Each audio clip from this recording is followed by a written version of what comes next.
অনেক সময় আমাদের বিকাশ অ্যাকাউন্টের পিন ভুলে যাই এবং আমাদের বিকাশ অ্যাকাউন্ট ব্লক হয়ে যায়, তখন আমাদের কি করতে হয়, পিনটা রিসেট করতে হয়। তো পিন রিসেট করার জন্য আপনারা কি করবেন, কিভাবে পিন রিসেট করবেন সেটা আমি আপনাদের এই ভিডিওতে সম্পূর্ণ বলে দেব। তো ভিডিওটা কেউ স্কিপ করে দেখবেন না। স্কিপ করে দেখলে কি হবে, স্কিপ করে দেখলে স্কিপ পড়ে যাবে, যেগুলা ভিডিওর মেইনগুলো আপনারা বুঝতে পারবেন না। তো স্কিপ করে কেউ দেখবেন না। কিভাবে বিকাশের পিন রিসেট করবেন সেটা আমি আপনাদেরকে দেখাবো। বিকাশের পিন রিসেট করার জন্য সর্বপ্রথম আপনাদেরকে চলে যেতে হবে, বিকাশের পিন রিসেট করার জন্য সর্বপ্রথম আপনাদের চলে যেতে হবে ডায়াল প্যাডে। আমি ডায়াল প্যাডে চলে যাব। ডায়াল প্যাডে ক্লিক করার পর আপনাদের ডায়াল প্যাডে *247# লিখে ডায়াল করতে হবে। তারপর নাম্বার সিলেক্ট করবেন, যেই নাম্বারে আপনার বিকাশ পিন রিসেট করতে চাচ্ছেন। তো আমি সিলেক্ট করে দিলাম। কিছুক্ষণ ওয়েট করবেন। ওয়েট করার পর এই যে আমি বিকাশের পিন, এই যে 10 দেখতে পাচ্ছেন, 10-এ যে রিসেট পিন, এখানে আমি 10 লিখে সেন্ড করে দিব। তো আমি 10 লিখে দিচ্ছি। এখন আপনারা 10 লিখে সেন্ডে ক্লিক করবেন। তো আমি সেন্ডে ক্লিক করে দিলাম। সেন্ডে ক্লিক করার পর পরবর্তী পেজে নিয়ে আসবে। তো এখানে বলতে enter your bKash register NID passport device. আপনাদের যারা এনআইডি দিয়ে খুলেছেন তারা এনআইডি দিবেন, পাসপোর্ট দিয়ে খুলে দেখলে পাসপোর্ট দিবেন, পাসপোর্টের এনআইডি নাম্বার দিবেন। তো আমি যেহেতু এনআইডি দিয়ে খুলেছি, এনআইডির নাম্বারটা দিয়ে দিচ্ছি। তো এনআইডি নাম্বারটা দিয়ে আপনারা এইখানে সেন্ড দেখতে পাচ্ছেন, সেন্ডে ক্লিক করবেন।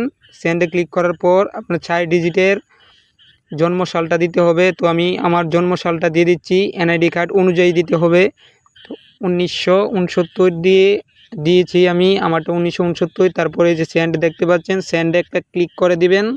সেন্ডে ক্লিক করে দেওয়ার পর আপনাদের এরকম ইন্টারফেসে নিয়ে আসবে। যদি আপনারা কোনো ট্রানজ্যাকশন করে থাকেন 30 দিনের মধ্যে তাহলে দিবেন। আমি যেহেতু ট্রানজ্যাকশন করেছি তাহলে আমি সেন্ড মানি করেছি, সেই জন্য 1 লিখে দিলাম। আপনারা যদি না করেন তাহলে 7 লিখে সেন্ডে ক্লিক করে দেবেন। যেহেতু আমি করেছি 1 লিখে সেন্ডে ক্লিক করে দিলাম। তো সেন্ডে ক্লিক করে দেওয়ার পর আপনাদেরকে এরকম ইন্টারফেসে নিয়ে আসবে। এখানে বলতেছে আপনি কত টাকা ট্রানজ্যাকশন করেছেন। যেহেতু আমি সেন্ড মানি করেছি, আমার মনে আছে কত টাকা করেছি। তো আপনাদের অবশ্যই এটা দিতে হবে কত টাকা সেন্ড মানি করেছেন লাস্টে। তো আমি সেন্ড মানি করেছি 200।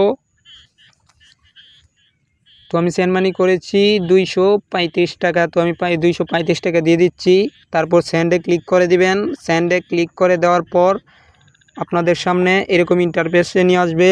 তো আপনাদের পিন রিসেট সাকসেসফুল হয়েছে। আপনাদের এখানে কনফার্মেশন একটা এসএমএস আসবে। তো আমার এখানে এসএমএস আসলো। এই এসএমএসে গিয়ে আপনারা পাবেন 5 ডিজিটের একটা টেম্পোরারি কোড দেওয়া হয়েছে। টেম্পোরারি কোড দেওয়ার পর আপনারা *247 ফোনের ডায়াল প্যাডে চলে যাবেন।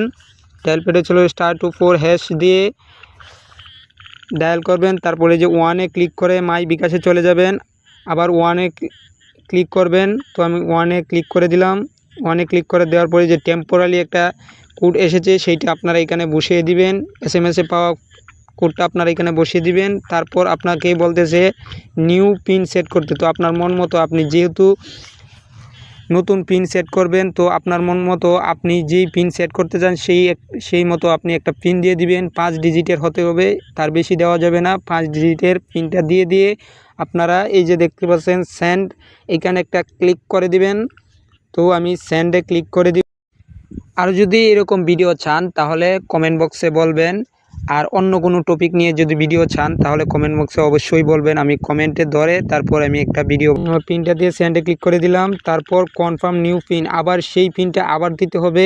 আমি সেই পিনটা আবার দিয়ে দিচ্ছি, দিয়ে আবার সেন্ডে ক্লিক করে দিলাম। তারপর দেখেন আমাদের পিন চেঞ্জটা সাকসেসফুল হয়ে গেছে। এইভাবেই আপনারা সেট আপ করে নিতে পারবেন।